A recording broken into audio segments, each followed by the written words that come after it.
You know, you're going to want to lean in for this story. This is a family who is here to help us and share their story. So this is Ernie, Brandon, and Miss Carrie, and you guys have an interesting story that you chose to use to inspire people and connect with people about driving under the influence. Right. And this is your son, Brandon. This is Brandon. And it actually starts with him, Yes, your story. it does.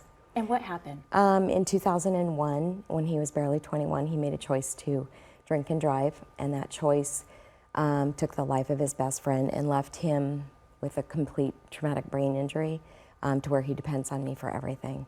You know, can I ask you, it's hard for us to admit when we've done something wrong, Yeah. when we're at fault. Is it hard for you to say that he made that choice? Yeah, it's very difficult for me to stand up and say I'm the mother of an offender. You know, my son killed somebody. And essentially he took his own life too, because he's not the son that I used to have. Yeah. Well, it ripple effects. It is a ripple effect, decision. yeah.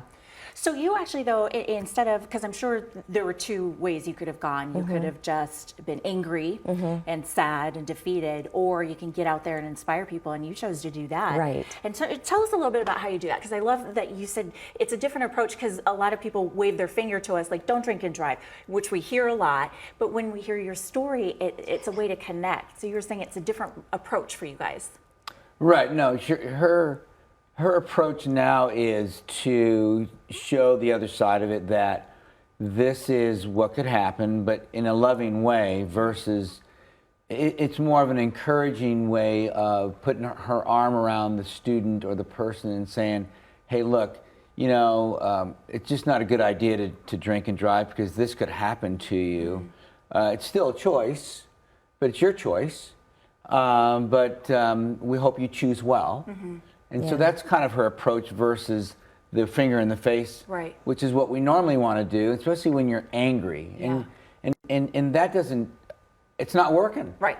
And you go around to high school students, which are hard to Right. connect with, as we Right. know. But you're saying it opens conversations where they really are affected, and then they take it home Right. and talk to their parents about it, and then that starts the conversation, Right. which can make all the difference. It does make all the difference, and they're actually emotional when they come up and talk to me after they hear the story. They're a lot more receptive, and they'll even cry. You know, they feel bad, and I tell them, I'm like, don't do this to your parents. You know, give your parents the opportunity to forgive you if you make that choice. Give your parents a chance to love you. Give your parents a chance to help you. Make that phone call if you're at a Yes, party. yes. You know, but if you don't give them that choice, then you're gone. You get killed or you kill somebody else. Then they don't. They're lost. There's no closure whatsoever. And I think it's because you invite people into your story. So thank you for doing you. that. You know, Thank thank you. you, honestly. Thank you. But you have an event coming up, because December is Impaired Driving Prevention Month. Yes. So on December the 9th, you have that Vow to Drive We Sober do. event that we can get involved in. Yes. You can walk, you can run, you can wheel, you can cheer on people who are Yes. participating. And so that's coming up on December the 9th. Yes. And all the information you need for that is online at vowtodrivesober.org. Correct. Yeah. Downtown Phoenix in front of Chase Field. Perfect. Yeah. Thank you so much. And thank you for sharing your story, you guys. Thanks for I know having that's us. hard. We Thank you. appreciate it. We'll be right back.